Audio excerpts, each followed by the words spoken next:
Yes, apologies for absence from County Councillor Peter Clark and also Philip White. Right, thank you. Any declarations of interest? Thank you, Chair. There's some comments in the annual report regarding Mon Farm Trust and school governors. Also, somewhere in there, the details of school finances. So, as a chairman of, I'm just saying it is, but generally, there's not a declaration. I don't think there's anything in there that will compromise anybody, Chair. I don't think there's any need to declare an interest. Okay, just the Mon Farm Trust then. Yeah, fine. Thank you for that.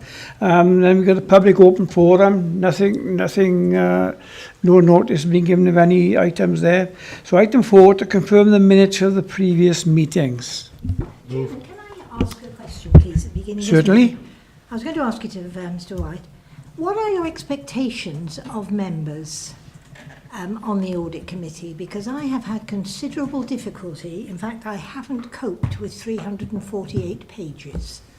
Trying to do my homework and be conscientious, I have not coped with this agenda. And to my colleagues, I say, well done, but I have not got where I would have liked to.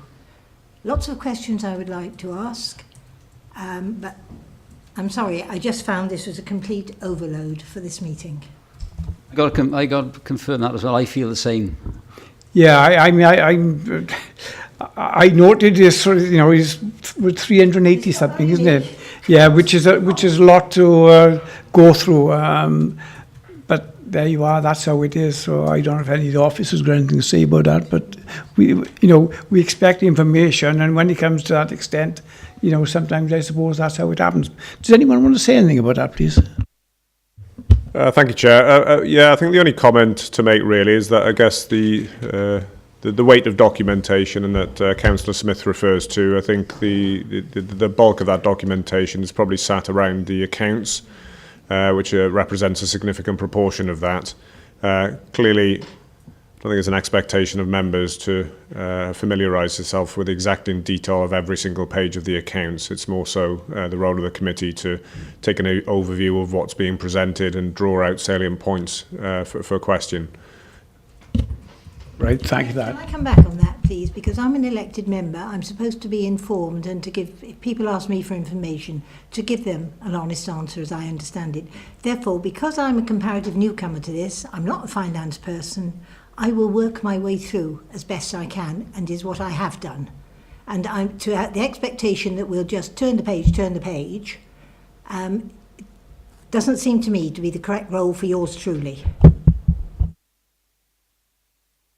Councillor Smith, I think you raise a slightly different but a valid point there, which is one around, I guess, whether members feel suitably equipped. So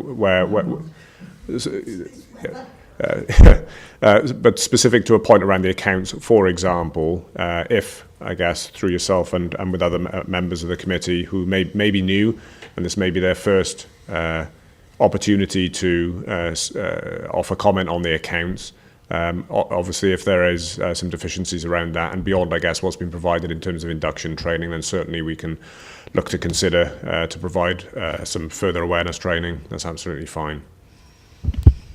I thought I might avail myself of the kind officer's time to explain some things to me sometime, as Mr. Howcroft has done before.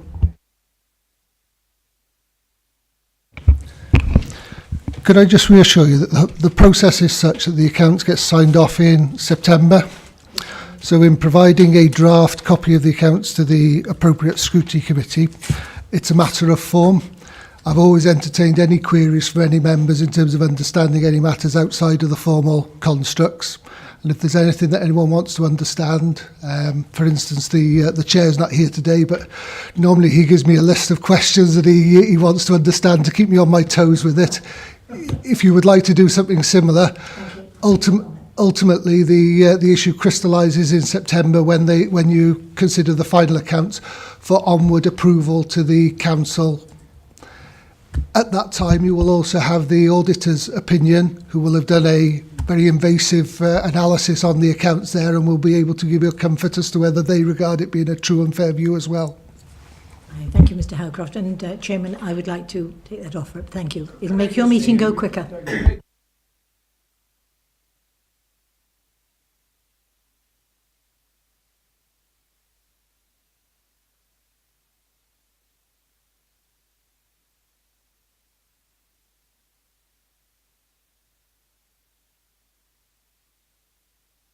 Yeah, thank you, Chair. I think it's fair to say that you can effectively abandon ploughing all the way through the accounts because of the very helpful summary that Mark puts on it. It tells you everything you need to know without ploughing through all of that. Makes it much easier to read. The other point is that an awful lot of those pages were to do with articles of association for all the various companies for the ADM. They're standard and drawn up by Anthony Collins solicitors. So I really don't think there was any need to go ploughing in any detail through those. So yeah, it was a big bundle, but it was an awful lot of stuff that really didn't apply. It happens occasionally when you get something like the ADM or a business, like business, you get a lot of information. That's how it is. Councillor Feakin? Thank you, Chair. It's just a matter of process, I guess, really. If, for argument's sake, the accounts are being audited, as they have to be, that auditing process itself will be the scrutiny of the accounts. Do we then, bearing in mind that the auditor is trained and qualified to scrutinise the accounts, are we really then expected to scrutinise them as well, or are we just simply noting them? You know, is there when we're paying for a qualified person to scrutinise them, why are we looking to take on board that responsibility ourselves as a committee? I think you've got to see what the recommendations are to each element of it. You know, that's my own view. Mark? Yeah, I can understand the point, but in essence, the organisation that prepares the accounts has to have an ownership to it. So obviously, council, the process, when council considers it in September, it gets signed off and approved by the chair, etc. In understanding that this is the main scrutiny committee for that particular function, they will look to take a steer from yourselves as to whether you found there being any problems or any issues around that, and in coming to that judgment, you'll consider the auditor's view and comfort that they provide at that time. Okay, fine. Thank you for that. So I take it, can we confirm the minutes of the last meeting, please? Move. Yeah, thank you very much. Yeah, could I raise one matter there? In between last meeting, this meeting, Mrs. Barnard contacted me about some wording within the minutes. Are the members aware of the wording that we agreed would go in on the basis that I objected to certain aspects of the previous discussions? I think that you said that the sentence that you were querying, you didn't mind whether it was in or out, as far as I was led to believe. We agreed a format that was okay. Yeah. Yeah, thank you. Thank you, Chair. Okay, yes, and thank you for that. I take it then that the minutes are accepted and confirmed. Right, thank you for that. Item 5, to note the action list from the 24th of May, which you have. Presumably then, Chairman, I think it was in the future work programme that the officer will be appearing for the 13th of September. That first action point, number 8. Yeah, that's noted. Yeah, I think it's on the list at the back. And just to add to that, Chair, the peer review report will also be brought in front of Audit Committee in September. Right, thank you for that.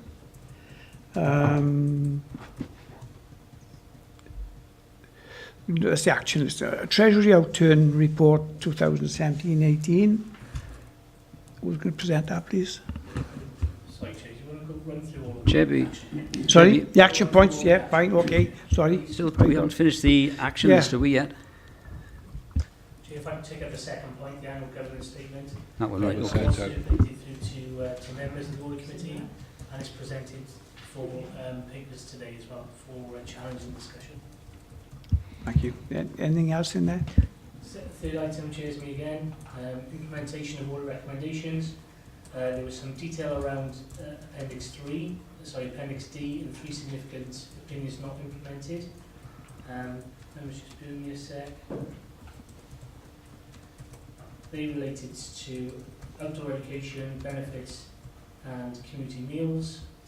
I can give members the recommendation, I can give them an update verbally, or I can circulate that, depends on how members feel. happy verbally. Verbally, okay. Recommendation with outdoor education was consideration needs to be given to the potential impact of reducing the level of MCC's funding and not adhering to the agreed funding methodology. Consultation with other parties should take place to consult with them over the funding reduction and agreement established for the level of funding going forward. This is how the outdoor education funding setup was arranged with other local authorities participating. When we went to follow that up, those discussions had not gone on and had not progressed as well as we would have hoped. So that was a significant recommendation which was outstanding. Moving on to benefits, we said that a prior or advanced warning system should be established to assist the identification of any risks which employees may face by visiting properties within Monmouthshire Council. Again, that hadn't been implemented at the time we did a follow-up review. And with regards to community meals, we said that there should be training should be kept up to date to ensure that staff members are fully enabled to carry out their roles safely. And when we went to follow that up, the manager in charge couldn't demonstrate that that had actually happened. So that's still on our list for recommendations to follow up, and we will follow that up during the course of 18-19, Chair. Right, thank you. Anyone got any queries on that action list as it stands? No. Just one point, item 14 can be removed as far as I'm concerned now. Okay. Thank you. The next one is Treasury Outturn Reports 2017 and 18. Who's taking that one, please, Mark? This is a common 6-month report that you receive from us, effectively indicating what the outturn performance was against the strategy that you would have approved earlier in the year. If you can cast your mind back to the Treasury training that we organised for you in last autumn, you can pretty much restrict yourself to the summary report, where we've teased out the salient points of the Arling Close Treasury Advisors' opinions about the market. And you can be reassured that there were no breaches in terms of the strategy that was agreed with members earlier in the year. So if I can just take you to the external context. As a council, we're moving into more of a net borrowing position than an investments position. And you may recall that our Treasury strategy actually looks to minimise our borrowing costs rather than necessarily maximise our investments. So what we will tend to do is we will tend to use a term called internal investments to avoid borrowing. It's only what you do in your natural home life in terms of actually treating your resources as one big thing and actually deciding that, well, you'll use something for something one day and replenish it thereafter. So even though we earmark reserves, say, for schools, until we actually utilise those reserves, they are working for us all the time in actually avoiding regular borrowing. What we've also done is recognising the market's a bit odd in terms of interest rates at the moment. Traditionally, you may recall from buying a house that actually it was cheaper to borrow money longer term than it ever was to borrow money short term. The market's actually the other way around and has flipped now. It's a lot cheaper to borrow money short term than it is long term. How this has influenced our strategy is that we do a more active treasury management. That means actually we borrow short term and keep rolling that money over with different providers. Involves a bit more effort from the staff involved, but it does result in quite considerable financial savings for the authority. When you're looking at, say, 25, 30-year money being 3%, and actually the equivalent rolled over is probably less than 0.5% on a monthly basis. It's unlikely that we will get the full effect of, say, 25, 30-year money on that basis, but it's certainly advantageous to us to do in the short term while the markets as they are. Just a note of caution on that. Part of the advice given by the Treasury consultants in the appendices talks about raising rates.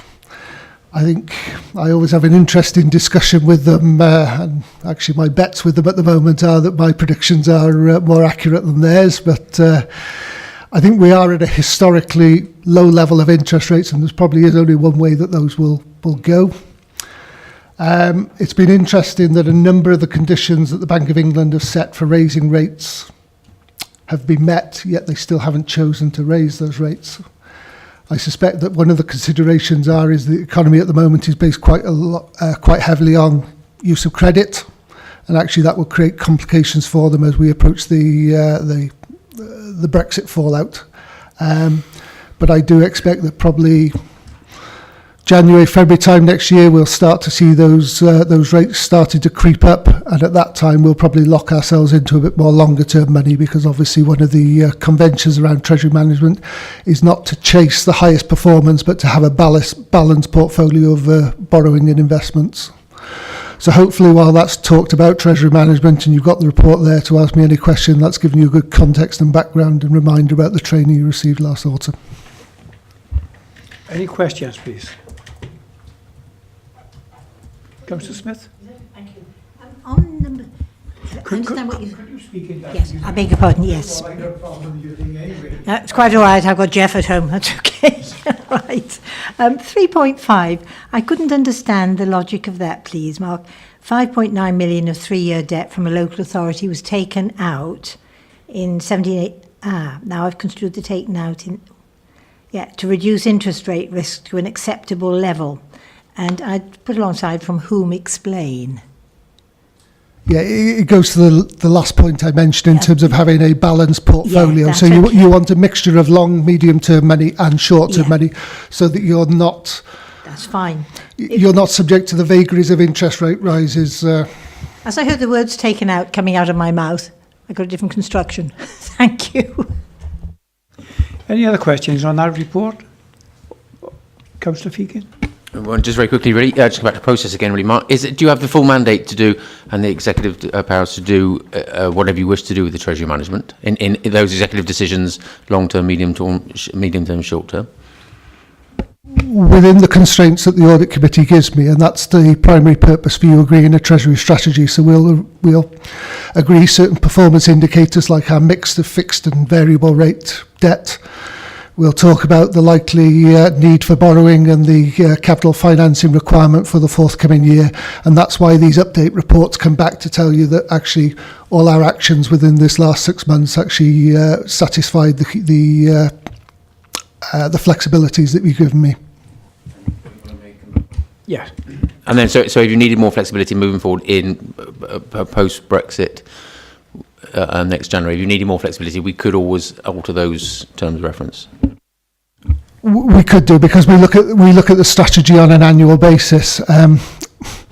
It's quite an interesting dilemma, is Brexit from a treasury point of view as it is from an economic point of view. I think there are a variety of experts out there that are postulating different things will happen as a result of Brexit, and if I could guarantee which one of those it is with any great certainty, I probably wouldn't be working at a local authority. But we keep our eye on it, and our main flag or triggers is how the market looks in relation to the gilt rates and therefore the knock-on rates to interest, etc. So we get a number of tells before the market starts the move, and we're obviously quite increasingly interested in the Bank of England's view and appetite to risk as we approach that important milestone. Thank you for that. Any other Councillor I Murphy? think it's fair to say, Mark, that Arlen Close will be coming back with quite a lot of advice on that nearer the time. Anyway, there's bound to be something in the report for next March, isn't there? Right, thanks for that. Any other queries on that? Councillor Strong. Yeah, it was just a comment really that the officers must be doing a good job, because they've saved £500,000 on interest in the year that's just gone by. Yeah, and coming back to you and being a bit honest with you, whilst there is a lot of good work going on which actually positively affects the Treasury consequences, it's also affected by some things that I can't as easily control. So, for instance, our slippage in the capital programme, whilst I knock on mercilessly that people should spend the budgets that they're awarded by councillors, it does have a positive effect to me in terms of the borrowing that I don't need to make when there are those slippage situations. Thank you. Right, thank you for that. Councillor Strong, you've got into, your light is still on. Oh, sorry. Okay. Is it members' wish should we agree to the recommendation that members note the results of Treasury management activities and the performance achieved in 2017-18 below and in the 2 appendices? Okay, thank you very much. We now go on to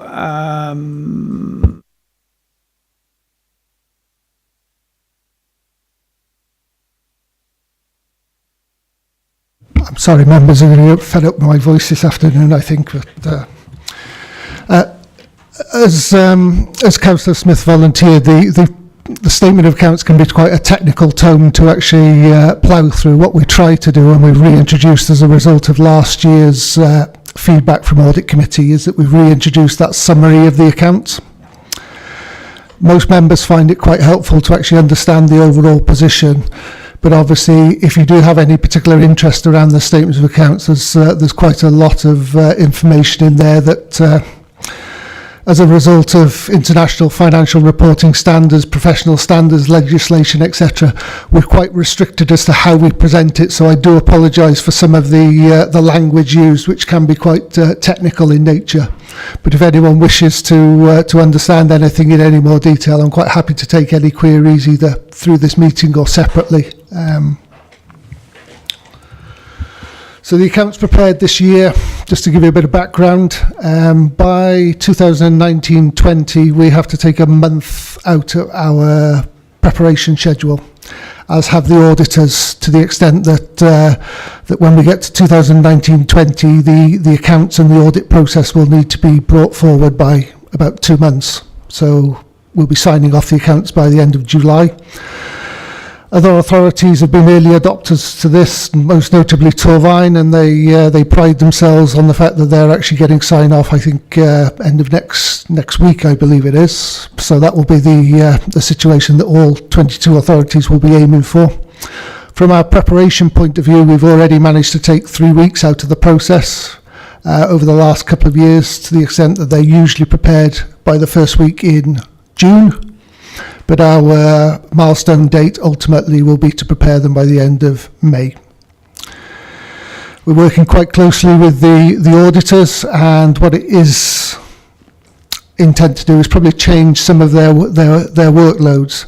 So historically what they would have done is received the accounts and then started a fairly formalised process.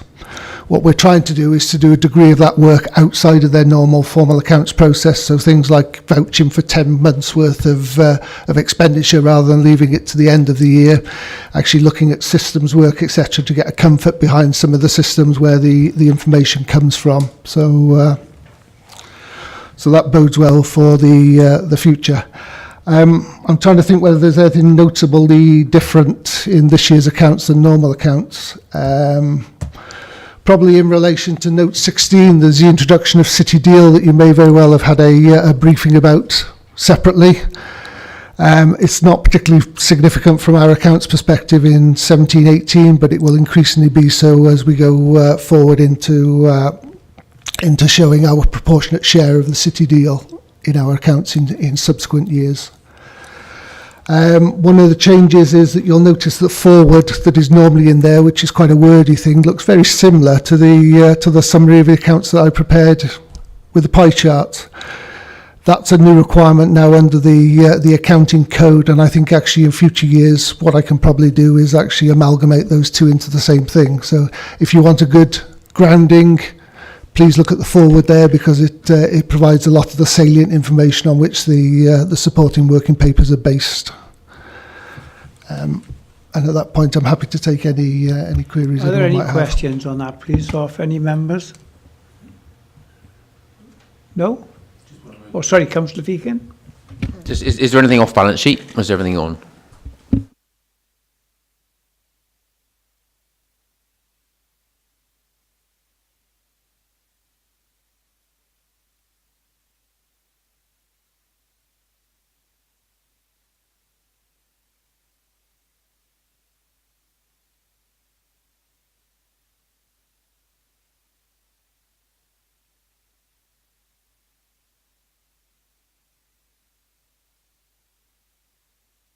Councillor Easton.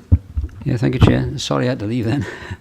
Looking at the school deficits, particularly Monmouth, well, the three comps, Monmouth in particular, from what I can see, there's been a way of dealing with some of the deficits over the past year, but what is the future analysis on your part for the deficits in the 4 comprehensives and the schools which are still showing a deficit position?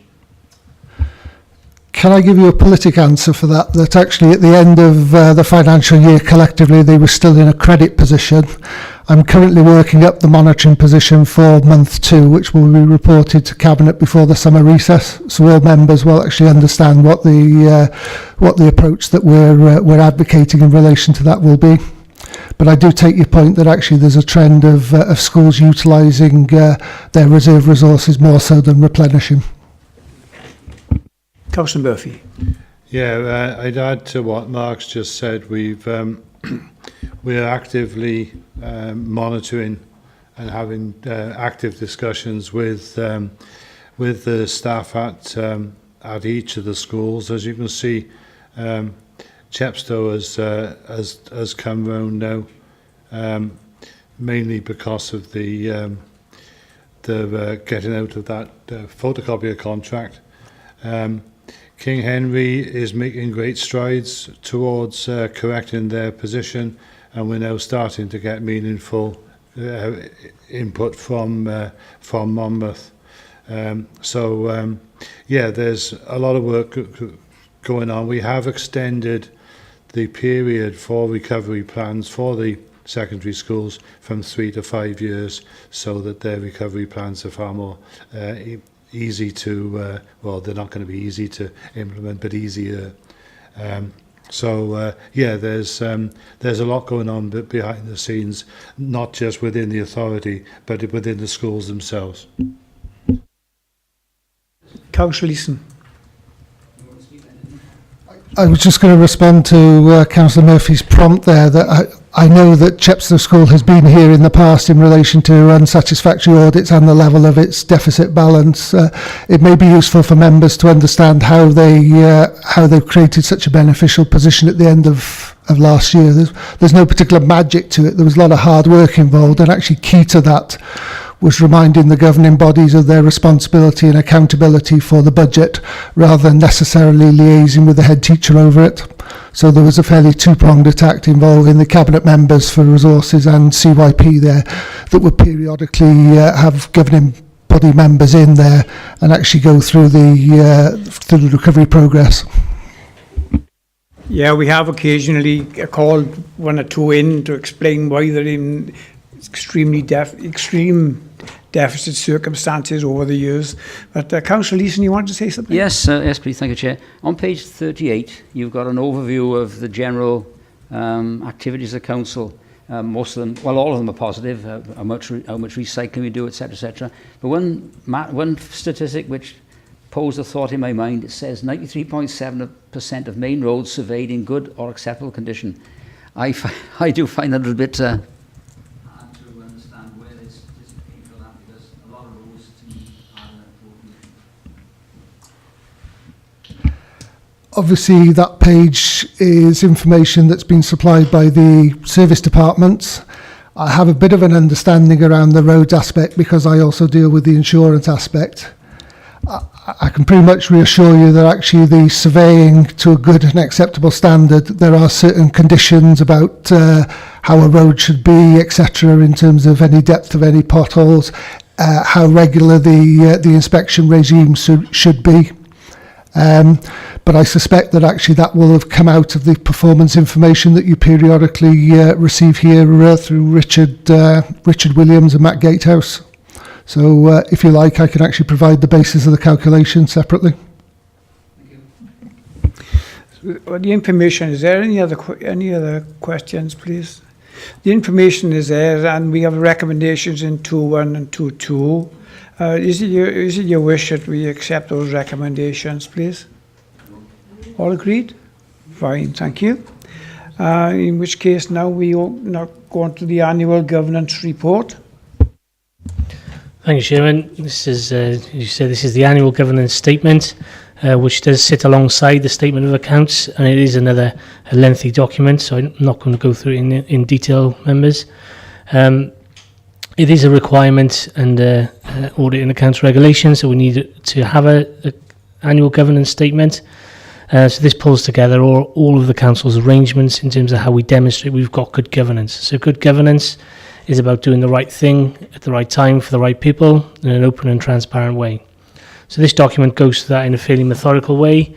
There are 7 key principles, 2 overarching and then 5 detailed, about how we can demonstrate what processes we've got in place, what monitoring is effective in demonstrating sound governance across Monmouthshire Council. I have circulated this to members previously between the last meeting and have taken on board members' comments. So where members have fed back to me on an individual basis, I've incorporated this comment into this version. It is still draft, and it will remain draft up until the time the accounts are signed off, just in case anything does significantly impact on our governance arrangements. And it will be signed off by the leader and the chief exec, and then sit alongside the statement of accounts, which Mark has already gone through. So in terms of the statement itself, there's an executive summary, which again will be updated before it's actually signed off. And members will note that some of the tables are still incomplete because I haven't had the final figures fed through to me yet. So we will update that within the next month or so before feeding it into Mark. The statement itself is based on delivering good governance in local government, which was devised by SIPFA and Solis, and it was updated in 2016. So there's a framework in place which suggests it should be quite a lengthy document because of all the requirements to demonstrate sound governance within those particular principles. What I'm looking to do over the next 6 to 8 months is trying to condense that to make it a bit more of a sharper document and more meaningful and better to understand from a reader's perspective. There's information there about individual principles and how we can demonstrate that, what our values are as a council, our links to the public sector board, etc. But as I say, I don't intend to go through any detail, Chair. There are no major concerns in terms of governance arrangements for the authority, and I'm happy to take any questions. Any questions, please, of the internal auditor? Any queries? Councillor Smith. There's a nice one in number 25.25. I think you meant streamed, not steamed. You know, some things hit your eye. It's bullet point 25. No. But, Chairman, if I can though, I think if you can make it a more concise document, it becomes more meaningful and more people will actually read and think, yeah, this council is talking sense and doing what it says. Thank you. Any other comments? Right, any other comments? Queries? No? Is it your wish to accept that report? Or show, please. Thank you.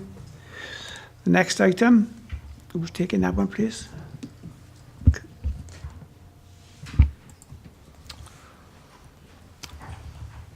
That being the reserve usage outturn for 2017 and the 2018-19 forecast. This again is a periodic report that you will receive in Audit Committee. It stems from an appreciation by members that funding gap and continually low settlements will put increasing pressure on us utilising reserves. The pressures from increasing demands and new changing legislations will actually also impact upon that. That grant streams are stopped or altered in short notice, all of which actually lead to you utilising reserves to actually stem some of that volatility. But obviously the important thing about reserves is you can only effectively use them once. So hence Cabinet, July 15, agreed a revised protocol that's down there in paragraph 2.1. that explains the background to why they're interested in reserve usage, and it's part of the monitoring report that goes to Cabinet on a well, it used to be quarterly basis, but now 3 times a year, and the 4 selects. But obviously we extract that element out and also provide it to the audit committee members, given your interest in matters of finance. So it'd be useful to remind about the distinction between general reserves and earmarked reserves. General reserves is effectively the council fund balance. It relates to those surpluses or deficits that the council incurs on its annual budget, plus the effect of school reserves. Together, those make up the general reserves, and as a financial planning assumption, we've set ourselves a financial planning envelope that our general reserves should be between 4 and 6% of our net expenditure in any one year, because that general reserve is effectively the contingency for any unknown events, etc. Conversely, earmarked reserves are reserves that are created for specific purposes. You don't actually need to hold earmarked reserves. And when an earmarked reserve is expired, it generally has no consequence unless you have a need to utilise that similar form of funding, and in which case you have to consider replenishment or recreation of that reserve. So at the end of last year, our reserve position, 2017-18, was £7.3 million. We did at the end of the year incur a £653,000 surplus that could have been added to council reserves.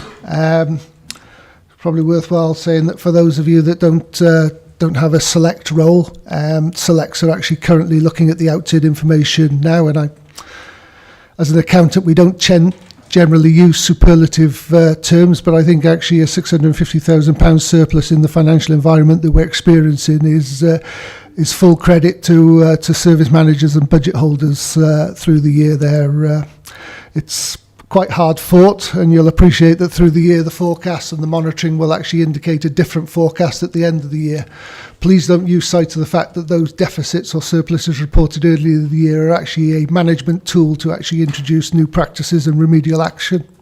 So you will generally see at the start of the year perhaps a worse position reported than is the situation at the end of the year.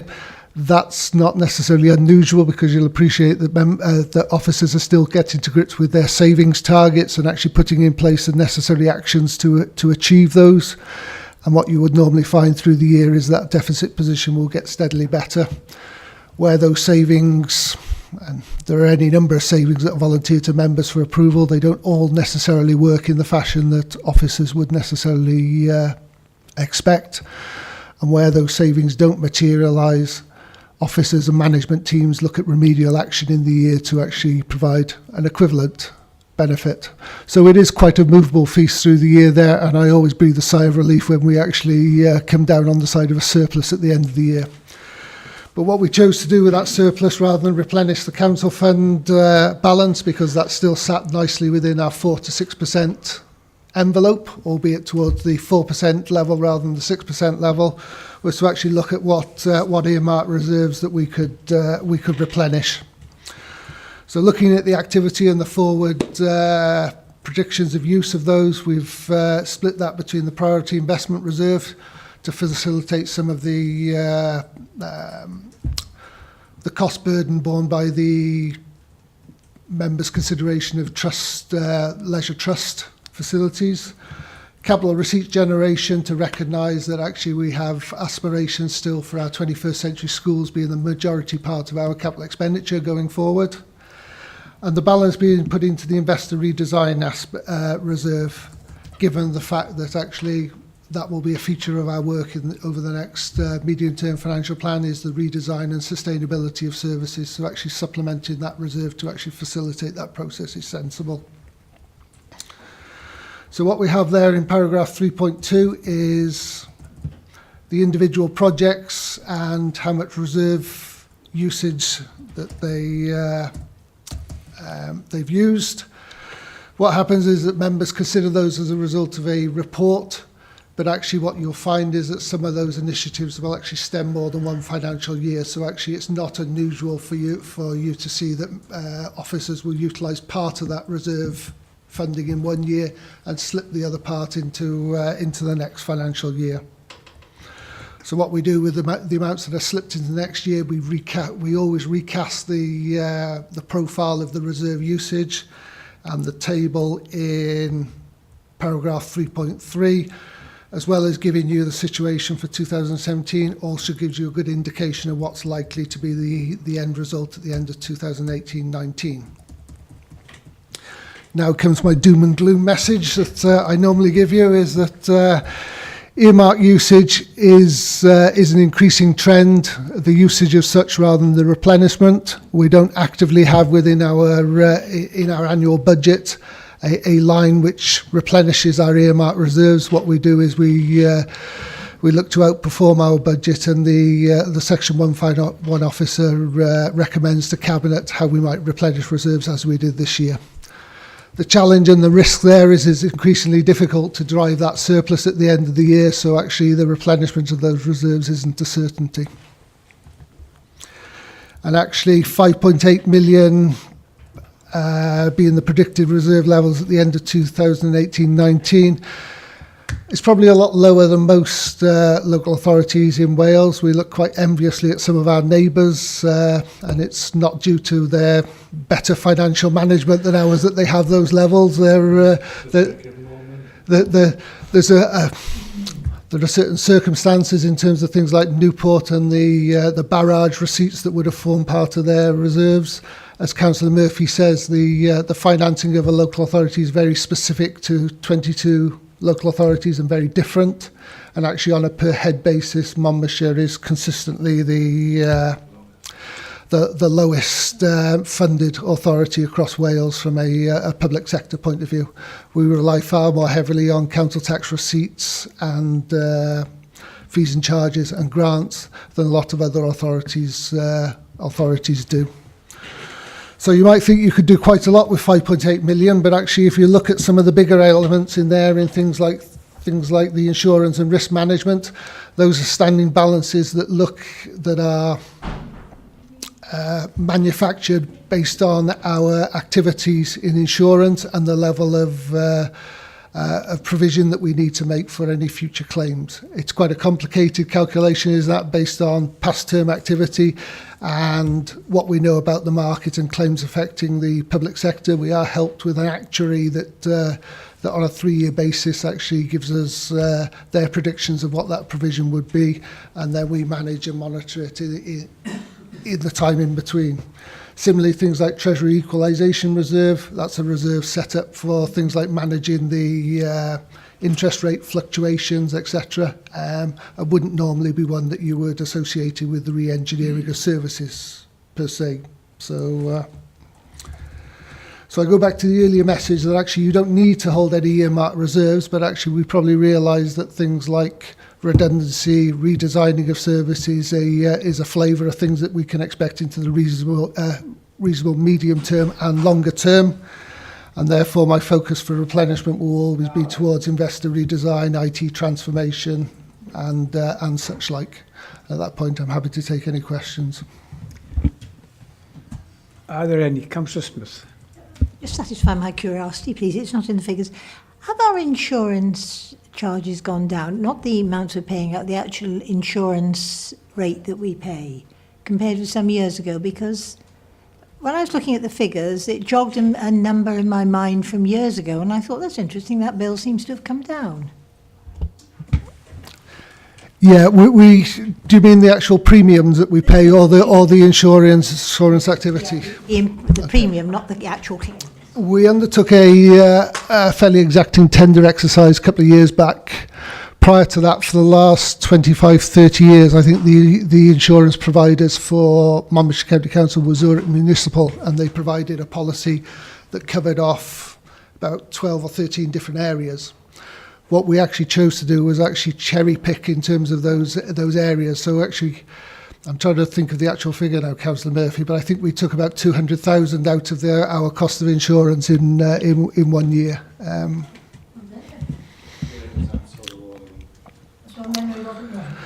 We do also get the benefit that actually our premiums are reviewed annually on the basis of our claims, and we have been quite successful also defending a degree of our claims as well.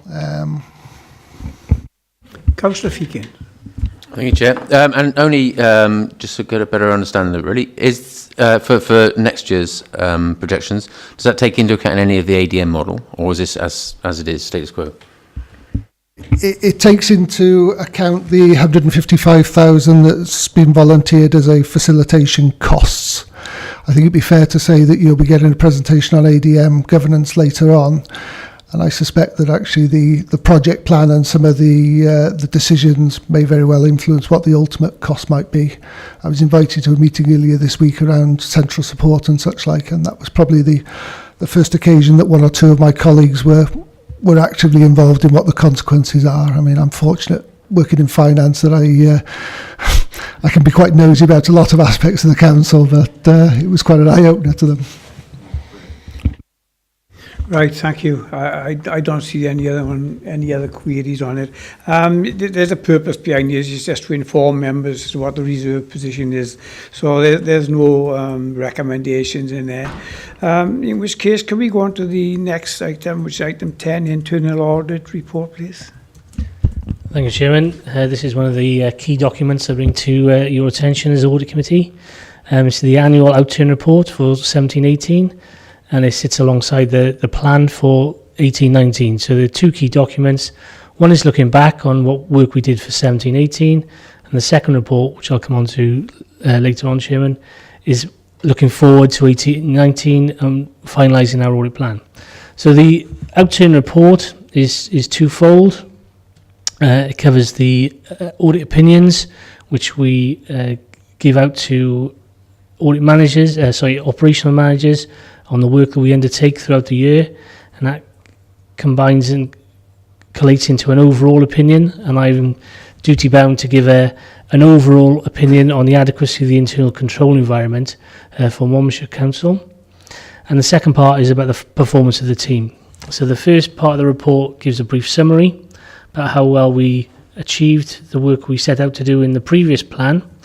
As members can see, we identified 40 jobs with audit opinions, significantly more than we did last year, with an overall opinion of a reasonable level of assurance.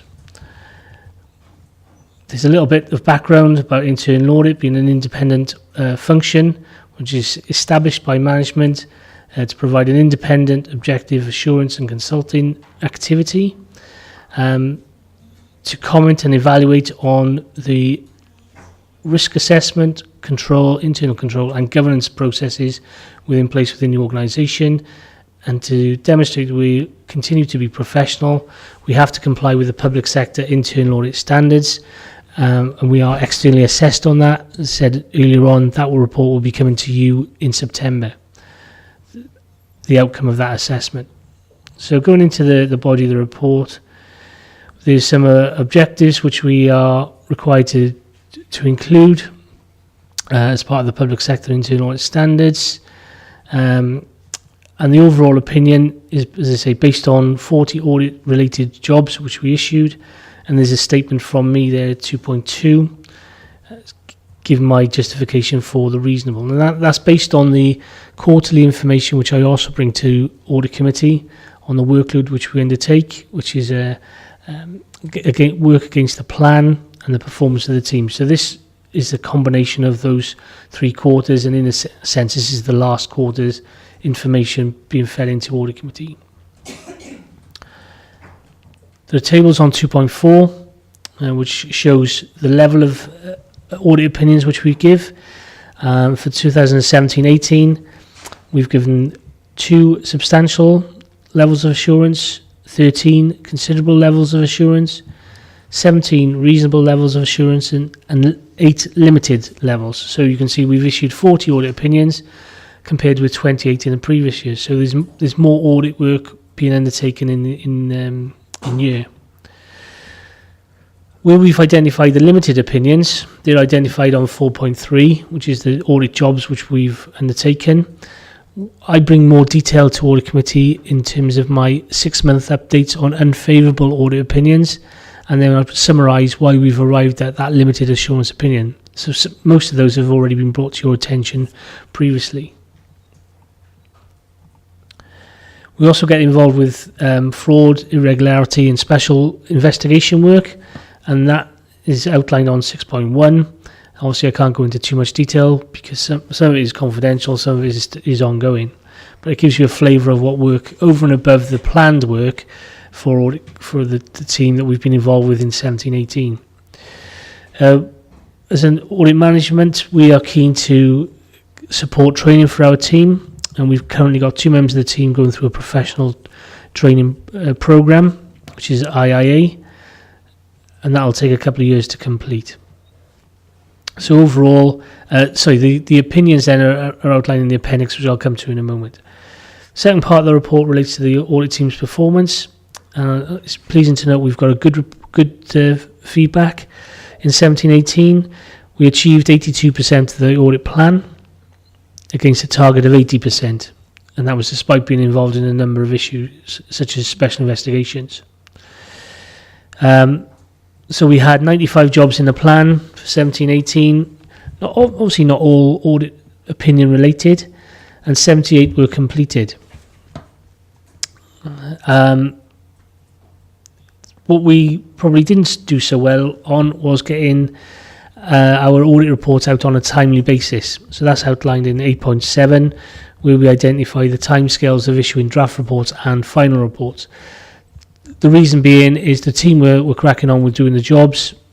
David and myself, as audit managers, were heavily involved in special investigations and other work, and non-audit related work, which meant that we couldn't do the review process in a timely basis, but which we need to do to demonstrate we're professional and the output we're sending out is of a good standard. The recommendations that we make were agreed by 96% of managers, and 75% of those have been implemented, which again is reported to you separately to Audit Committee. So overall, we've achieved what we set out to achieve in the year, and Appendix A just gives a description of the opinions which we use on an individual audit basis. Appendix B details the individual audit jobs with the corresponding audit opinion, and they're set out in order of substantial, considerable, reasonable and limited. Then we move on to Appendix C, which is a summary of the performance indicators we've got for the team over a 4-year period against a target as well. So members can see how well we've achieved against year on year and against our annual target. Appendix D I've just added in because audit can sometimes not always be flavour of the month, and we're not on many Christmas card lists, but we've got an important job to do.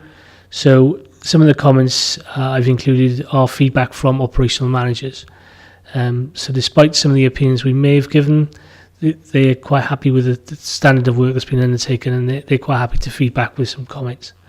At that stage, Chair, I'm happy to take any questions. Councillor Eason. Thank you, Andrew, for your report. On 4.3, you itemise 368, 8 areas where you've completed work with limited opinions, etc. But of those 8, there are certainly 3 of them: Borough Theatre Trust, events follow-up, and compliance with Bribery Act, which was showing a high risk rating. And trying to put the 2 tables together, they're still incomplete. Particularly the Borough Theatre, where that has come back in-house now. What can you add in terms of the Borough Theatre, and what can you add in terms of the events follow-up, which we understand may be in camera? I'm not sure whether I'm allowed to ask a question. And the final one, compliance with Bribery Act. Can you comment on those 3? Are you able to comment on the events follow-up and in today as it stands? Chair, what we tend to do is report into Audit Committee on a 6-monthly basis unfavourable audit opinions, and then I'll give you more detail. This is a summary of what's happened in the year. Okay. So some of it has been reported into Audit Committee already. If there are any outstanding issues, then we'll pick that up in the next 6-month report, Chairman. The question really is, when do they drop off being high? When do they become reasonable within your analysis of their performance? The level of risk included in the audit plan is high, medium or low. And that is determined on a number of factors which we go through. We go through a fairly robust risk assessment on an annual basis and determine whether that is high, medium or low. That may or may not change on an annual basis, but they will drop off when the follow-up report has been actioned and the recommendations that have been agreed by operational managers have been implemented.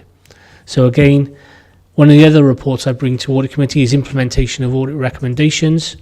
That will pick up any follow-up work. So we incorporate follow-up work in our 18-19 plan.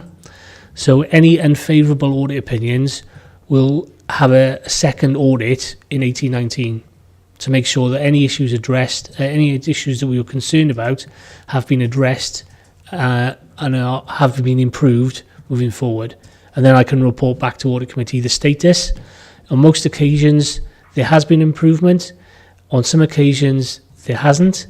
And where there hasn't been an improvement, I may be advising Audit Committee for you to call in the relevant managers to justify why there's no improvement. So do you believe that somewhere along the line we need to call in, say, the Borough Theatre Trust, which I understand has come back in house? Do we need to, as an Audit Committee, to look at that in the near future? What's your opinion? Thanks, Chair. I think we'll need to go and do an audit follow-up first before I can comment on that. Any other questions on that report, please? If not, it is recommendation that the Audit Committee endorse the outturned report. Is that all agreed? Thank you very much. Now we go to item 11, which is the internal audit plan. Thank you, Chairman. This is the final version of the operational plan for 2018-19.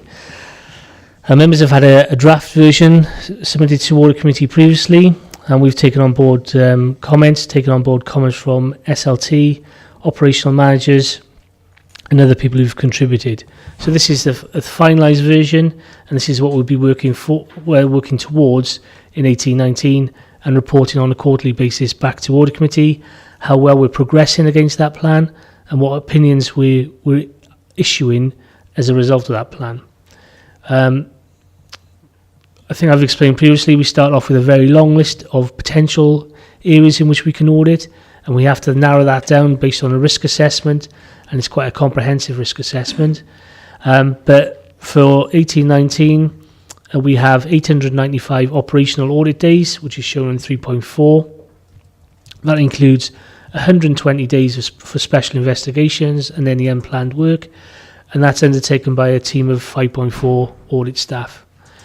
The table shows the allocation of days across all directorates to demonstrate that we are covering all areas and all services as much as we possibly can, to give members assurance that we are looking at all key systems and services over a cycle of time. There's some background information then, Chairman, but the key aspect is in the appendix, where we set out the detailed jobs per directorate and per service area. So they're on an individual job basis. So happy to take any questions. Any questions on that report, please? No? Is it a wish that the Audit Committee approves the 2018-19 audit plan? Is that all agreed? Fine, thank you. The next item is the item 12, governance arrangements for proposed alternative delivery model for tourism.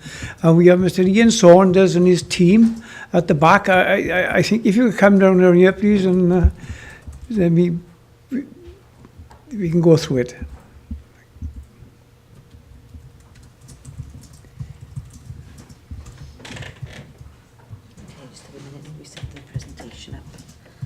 Okay, we're just going to set the presentation up. So. Yeah. Okay. I've called Rob Tranter as well.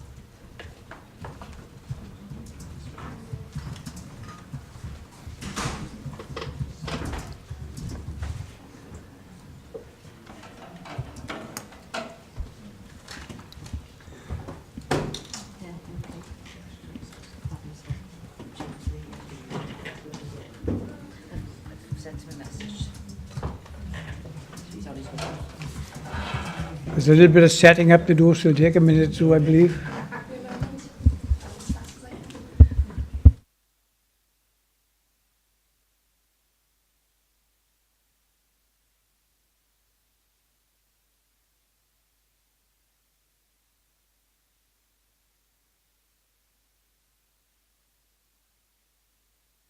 Yeah, I've just been reminded that Robert Tranter is coming along as soon as he can to take any legal queries on his proposed development.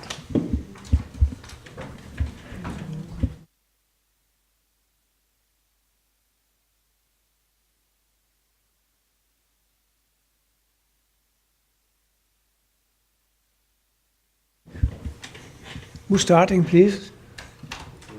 Right.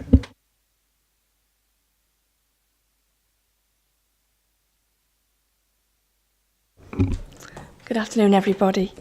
You have before you quite a lengthy document.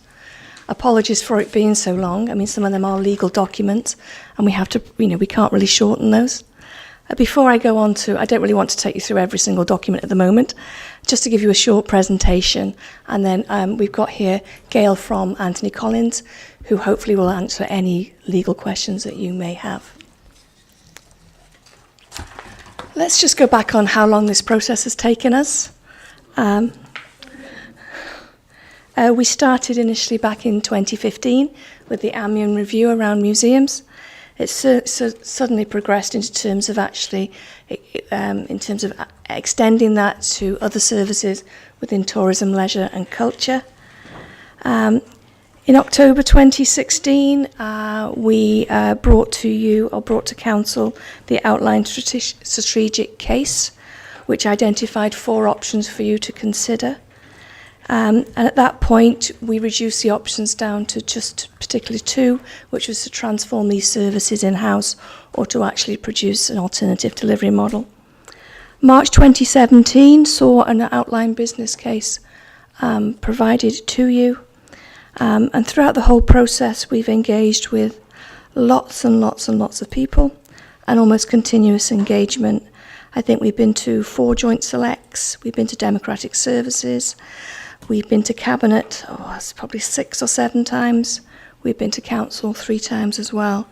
We've held individual member seminars. We've been out to every single community council and town council. So I think we've done quite a lot of consultation. We've heavily involved the trade unions in this. And also we've been involved with the PSB as well. And obviously, without stating the obvious, staff have been involved at all times. February this year, we moved to providing you with a full business case. It was agreed, and we are going ahead with mobilising the alternative delivery model for tourism, leisure, culture and youth services. We've moved on a bit since then. We've not sort of sat on our laurels between March and also going forward to September. We're looking at working on all the documentation for all the particular companies, and you'll see there's a lot of information provided to you about that. We are working on the performance framework, which is how the authority will be able to monitor the performance of the alternative delivery model, and you will have a chance to see that. We are working with support service providers to enter into service level agreements, and Anthony Collins are working on registering the companies for us. And we're also continuing to engage with committees, and basically we're hoping to do a joint select committee in September, and we will be bringing this information back to you in I think it's next September 13th, I believe. The final decision has been made by Council to set the alternative delivery framework up. But what hasn't been, and what's been decided is that the audit committee will have a look at the legal and associated documents to make sure that they're particularly happy with them. There'll be further things coming along to the next audit committee. There will be, as I said, the performance management framework, and then the 5-year agreement, and also the management arrangement and the grant arrangements.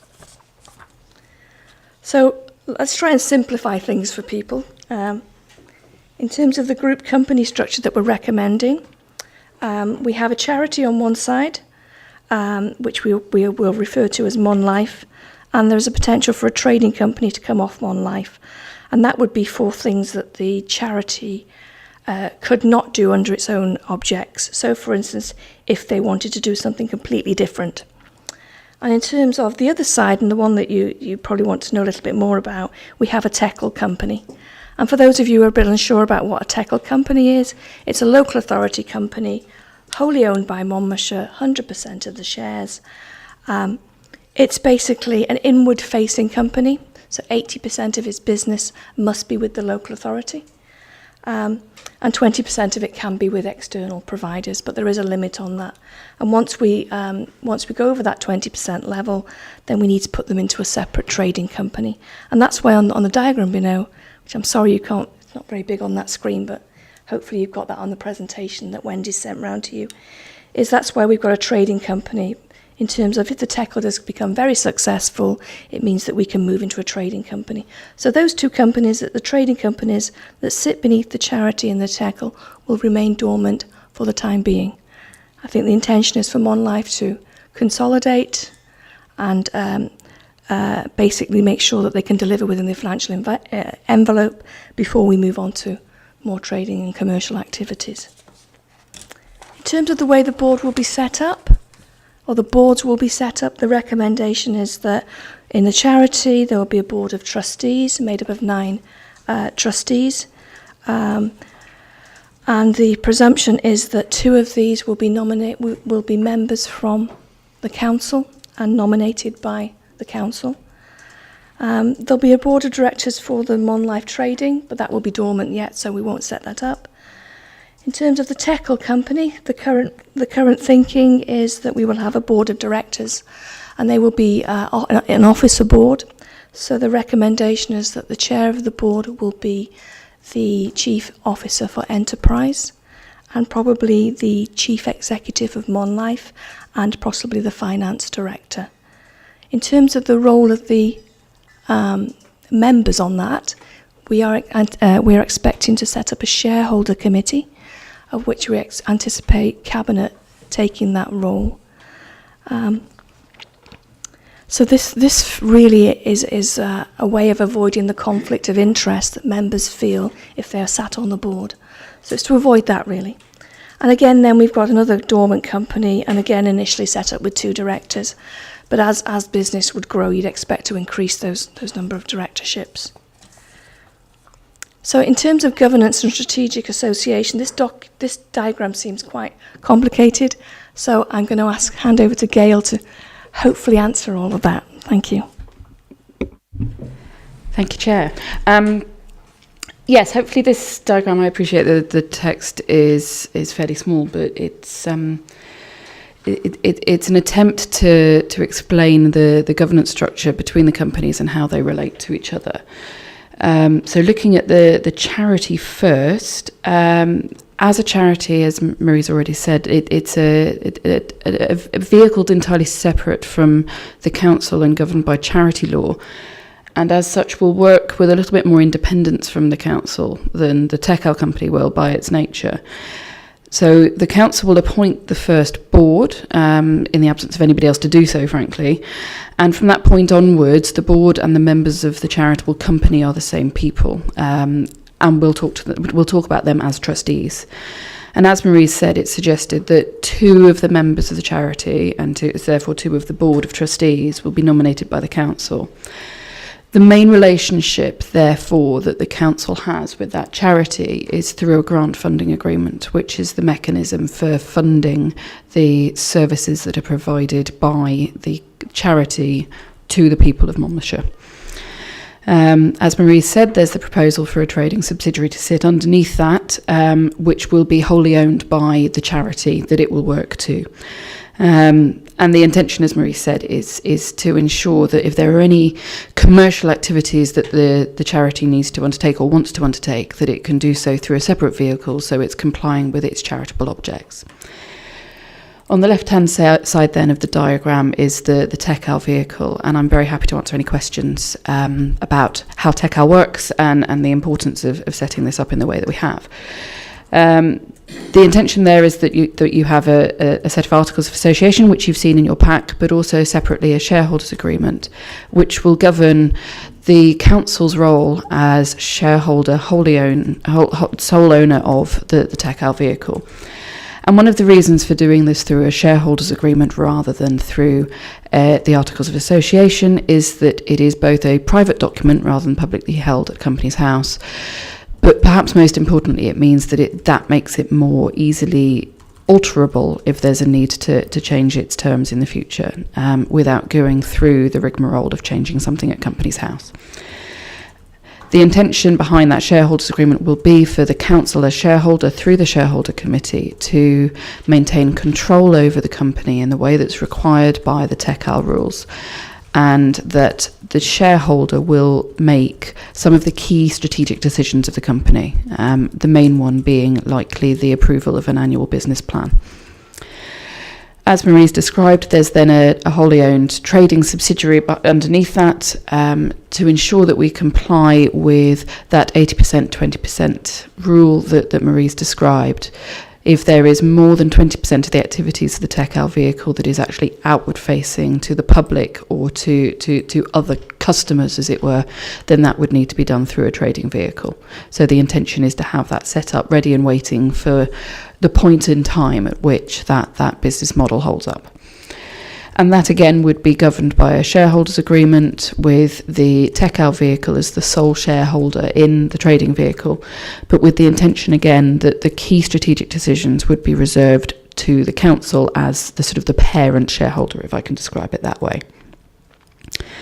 There is then a services agreement that sits between the council and the TechAl vehicle, which is your other relationship with that vehicle, and that is the mechanism under which the council would pay that company for the delivery of services back to the council. In the middle, you've got in a slightly lighter shade of green what we've described as the sort of the joint or shared senior management, and the intention here is to ensure that this is truly an alternative delivery model that works as one and not as a series of entities. So the suggestion is that there's a joint chief executive and a joint company secretary, which means that the charity and the TechAl vehicle are working together and not entirely separately from each other. And at that point, I'm very happy to answer any questions. Any members have questions of the presentation? Councillor Feakin? Thank you. And so this is just the first thing that's come to me. Are we confident that HMRC wouldn't attack us as this being a tax avoidance scheme? In one, that's just one question. If I come back then, if I can, Chair. So yes, I think we absolutely are confident that that's not the intention behind this structure, and that there are other good reasons for setting this up that aren't in relation to tax. Obviously, in recent years, there's been far more scrutiny on local authorities and others in the public sector to ensure that they're not acting with a view to avoiding tax, but that there are other good reasons for setting up a particular delivery structure, which may in itself be tax efficient, but that's not the purpose behind it. The intention behind the two vehicles is to work in a way which is appropriate for the different services that will be delivered under those two vehicles. So the charity is set up as a suitable and yes, tax efficient, but appropriate vehicle for services which are genuinely charitable and can therefore be delivered for the public benefit. And the TechAl vehicle is there to enable a company structure which can change culture and change the way services are delivered, but in a way that complies with procurement rules. So the two reasons that are being articulated for the creation of the two companies are unrelated to tax. Can I come up with something else, Mr. Chair? And the only reason I ask for that is because we've got a joint shared senior management, which, if this wasn't in the hands of a local authority, you would say you've got one team who are managing charity company, which makes it hard to understand how they could discharge their fiduciary duties, wearing a hat that's hat on that side and that hat on that side. It makes it a difficult proposition. In my mind, if you had a separate management team for each entity, it makes much more sense in legal terms, in tax terms, but I understand that there might be a reason for that. If I can answer that one, then I'll come back with one more if I can then after that. Thank you. So I think the intention behind that is to ensure there is some consistency in the way that the services are delivered, recognising that when the charity is set up, its key delivery vehicle will be that grant funding agreement. I would anticipate that over time, that charity, being independent from the council in the way that it must be under charity law, may well separate out in the way that you describe. I don't think there's any concern about creating it in that way, because there are good reasons to have the two companies working closely together. But it is clear that they are companies, one a charity, that are working closely together and not a group in the traditional context, as it were. So for all that there will be some joint and shared senior management, I suspect it will actually be relatively limited. As I say, a common chief executive and a common group company secretary may be the limit of it. So I'll be honest with you, I'm not completely persuaded by that argument. Okay. And I think that certainly from an outsider looking in, it looks like a group structure. It looks like a holding company group structure, sort of enterprise. And then if you looked at that as a group structure, you'd say, what's the purpose of it? And then it takes you straight back down the line of tax. Okay, well, is this? And I'm just throwing this out there just to say that's what it looks like for someone from the outside. It looks like this has been something that's set up specifically for tax. If you've got a different management structure on each side, it makes much more sense, I think. But then there is, of course, the cost of governance. Mm-hmm. And obviously the trading subsidiaries and the trading companies, which are going to come down afterwards. Has the cost of governance been costed? I will refer to Marie, I think, on that question. When I say the cost of governance, I don't mean necessarily the wages or anything like that. I just mean the oversight, the auditing of running 5 or 6 or 8 different companies with the charities or whatever it is. So it's the actual cost of that, not the cost of the staff. There's an additional post built in terms of the company secretary role for both of the companies. There's an additional support in terms of the democratic support that will need both within the authority and externally. And we've also built in things like trustee expenses and the like. So I think we've taken a reasonable stab at that, bearing in mind that things, we're not really very sure exactly how it's going to work. But I think we've got enough capacity within the existing structures to be able to deliver that. We are looking for some central support service support as well, so hopefully that will help. I know from running quite a complex corporate structure that the cost of running even dormant companies is quite expensive. And so, maybe $3,000 a year, and that's doing it myself. So that's without going to external auditors, external accountants to do those things for you. So it might be that you don't set up the minor companies until a point in time that you actually need them, just to save on your governance cost at the front end. Because if you're talking $5,000 or $8,000 a year to run a company that's not actually being used, you kick that ball down the road until you need it, maybe. Yeah, that's fine. I'll take some advice on that. It's only an annual return on non-trading accounts. I dreaded to think how they get that size bill, Matt. I think you ought to shop around.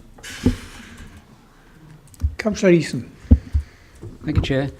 I'd like to ask you a question about the Articles of Association. Have we got that far? Because you have sort of skirted over things. Articles of Association means the assets for the charitable arm. The assets are Caldecott Castle, Shire Hall, Old Station, 4 leisure centres, 3 outdoor education sites, heritage sites, country parks, museum sites, and 1 collection in Caldecott, and any other such visitor attractions as shall be entrusted to the charity from time to time, which means you could have a trading arm where you're buying into assets. Am I correct in reading that? And equally, you mention 1 collection in Caldecott, but you don't mention the Nelson connection. I think the reason why the Nelson collection isn't mentioned separately is it's because we consider that as part of the Monmouth Museum. That's why it's completely separate. But you do mention 3 museum sites. So what physical aspects will the charity own, or will the council still own So in terms of the assets remain in the ownership of the authority. What you are actually doing is basically allowing the two companies to run these services on behalf of the authority. There's no intention in terms of the new companies buying assets. I certainly don't think that they were in a position to be cash rich to be able to do that. There are some negotiations to be had with the council around the leasing agreements. We've also talked about that the ADM will not be allowed to sublet anything without the approval of the council. So there are some quite tough conditions in there. But basically, whatever happens, the authority owns the assets and will continue to do so. So why are they classed as an asset when they won't really own the assets? That will remain in the confines of Monmouthshire County Council. I think, well, I'm not quite sure. I'd have to you'd have to direct me to the articles. It was the point I was going to come in on. It's on me as page Do you 242. want me to do it? Okay. If you look at the articles of association of Monlife, there is a schedule there under interpretation that starts with assets, and it lists the actual assets, and that could convey the impression of those to those who don't know that those assets will be transferred to the company. Now, we know that they're not going to be, but it isn't clear there that they are in fact assets that will be utilised by the company, not owned by the company. And that word assets can throw you off. So I think we need to do something about that. If I might respond on that, yes, that's an absolutely fair point. It is an unclear little bit of drafting there. The reason why the word assets is used is because the proposal is that there would be leases from the council to the charity over those assets to allow them, the ability to use them, and the leases themselves would be considered an asset for the charity. So a small amount of tweaking to that definition of assets to make it clear that they are leases to those sites, not ownership, full freehold ownership would be appropriate. Yeah, I think that's fine, Chair. That just needs to clarify and say we know, but nobody outside would know. Yeah. Anyone else? Like Councillor Watkins.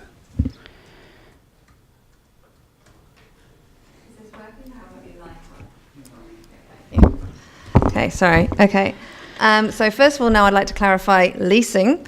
So now we're talking about leasing Caldecott Castle from Monmouthshire County Council to a charity. What would this leasing entail? How do I actually ensure that my residents still have access to their country park, which they are very keen on? And also I then will want to follow on with some additional things relating to the governance. But could you please clarify what is meant by the actual leasing idea, what restrictions that then places on the residents? Thank you. There will be no change at all to the residents. In fact, access to all of our leased assets for Monlife will remain exactly the same. There should be no change to the user or the public. Okay, thank you. So then, following on from that, Appendix 11. So I did read my ADM papers. I'm afraid I did skip the accounts. Sorry, Mark. I decided to focus. Appendix 11, we're talking about governance. And we're talking about the way that the TCAL, I think, is going to be administered in that particular one. And it is talked about a shareholder committee and the board of directors. So my concern is in relation to scrutiny in terms of these activities that then the TCAL will actually be operating. At the moment, any of these activities are scrutinised by our various select committees. We're now talking about having a board of directors, which it suggests should not really contain many members in case of a conflict of interests. That I can understand. And then the shareholder committee to be cabinet, basically. So all of the residents of Monmouthshire who voted for opposition members will not have any actual representation in the shareholder group who will be overseeing all of the activities. I'm a little bit concerned that this is not as democratic as I would like it to be. So could you please provide some clarity as to what will actually be going on in terms of adequate scrutiny for what is going on for all of the opposition, so that we can actually maintain some level of assurance? Thank you. Well, Ian, you in the comment. Yes, thank you, Councillor Watkins. I would expect there's been an expectation to still visit the relevant select committees. I mean, some of the statutory responsibilities inside those services would still have to go through a full select process, because that's the very nature of these services and what they're doing. It's like an arm of the authority. It's wholly owned by the authority, and they would still have to, the relevant departments would still have to come back and talk to select committees. Obviously, it's not. This is in no way trying to go around a democratic process or shield anything from anyone. It's really open. It's part of the TECO will work as wholly owned as the local authority. So if Cabinet then want us to go in certain directions, that will be how that goes. But ultimately, I still would intend those services to come back to full selects. Chair, can I just come in there? It's no different to any other executive function. Just about, well, with the exception of a few things that have to come to council, the executive, well, most things are an executive decision and therefore are taken by Cabinet. But that didn't stop them going before scrutiny committees. In fact, they usually go there first. Any other questions, please? Further comments? Sorry, Mark. Just a point of helpful clarification, there will be a management agreement that actually needs to be written in terms of explaining the contribution that the council will be making to that company and what it will be expecting to get back from the company as a result of that arrangement. That effectively will form part of your annual monitoring process, etc., in terms of your consideration of value for money, etc. Council also collectively set the annual budget. So whilst I appreciate that Cabinet will be the shareholding committee for it, there are a number of touch points with members more generally where they can influence the arrangements. Mr. Wellman, do you want to say something? Thanks, Chairman. Yeah, just a question, really. I mean, we're working in a public sector environment. In terms of the Governance and Strategic Association, you mentioned we're going down a shareholders' agreement to avoid transparency. Why we need to avoid transparency? If I can... No, it's a valid question to ask. The intention isn't to avoid it being a public document. It's simply that it, as I tried to explain and possibly not as clearly as I should have done, it makes it more flexible and more fluid as an arrangement that should the council choose to change the way that works, change its shareholder role in any way, it is a more straightforward process to change a shareholders agreement than it would be to change the articles of association of the company. So that's simply a procedural point to make it more straightforward to change. There's absolutely no reason why the council couldn't choose to make that shareholders agreement a public document. And I would anticipate it being available under freedom of information laws in any case. Yeah, on the basis of what the council are expected and will put in to keep this progressing, it's going to be a subject to considerable scrutiny, I would imagine, over time. Councillor Eason. Yeah, thank you. I note in your report that September the 24th is the kick-off date. Am I correct on that? I saw September the 24th in here somewhere. But you also mentioned there will be scrutiny on about September the 12th or 13th to the next stage. Could you illustrate the actual time scale? I see September the 24th in here somewhere. It's such a big document, I can't go exactly where, but I did see it. You also mentioned September the 12th or 13th for coming back to select or coming back to council. I think that was in connection with the interviews for board members. Those dates ring a bell in that connection. But the report actually says October implementation, but that's actually going to be December now, isn't it? I think the implementation date has been pushed back to December, but bearing in mind we've still got to make sure that we've got all the legal documents and the company's registered and the charity registered, VAT registered and the like. You know, we are aiming for the 1st of December, but we are very much in the hands of our other organisations to be able to do that. But that is our aim. It's a big read. It's a very big read. Are there any other questions, please? Councillor Fegan. Thank you for letting me come back. Only one very quickly then. It's not so much necessarily to do with governance, but to do with the arrangement. Will all the entities be VAT registered? And how does that sort of... Yes, they'll both have separate VAT registrations, yeah. We've been in very close contact with our VAT consultants all through this process, and we did discuss the options of whether we wanted to go for a group company status, but actually they recommended to actually go with 2 separate registrations.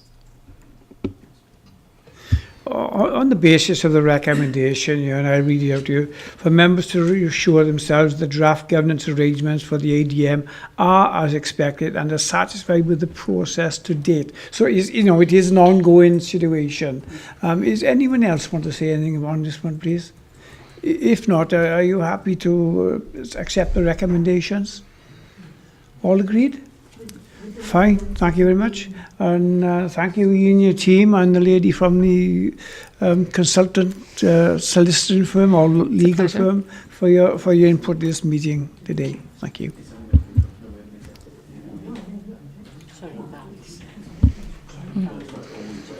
Oh, sorry, Councillor Smith, you indicated you wanted to say something. I didn't see. Yes, the proposals, but there were amendments, I felt, that were going forward before we're accepting this proposal, but issues have been raised that need to be addressed as that progresses forward. Those points that have been raised. It's a fluid exercise, isn't it? At the moment, yeah. to an end. I think it's fair to say, Chair, that everybody was taking notes everybody was taking notes as to what's to happen. So the next iteration of the rules and regulations will have that in. Yeah. Everyone prepared to accept what's been said? Councillor Leeson? Yes. Oh, right. Okay, thank you for that. You all in favour, I take it? Yeah, fine, thank you very much. And the following item is the forward work programme, which is indicated on there, and that could, obviously that could change. Item 14, to note the date and time of the next meeting as 30th of September 2018 at 2 o'clock on that day. Thank you very much. You want to, David Jones been sending us emails. Whatever, yeah, I'm guessing it's from you.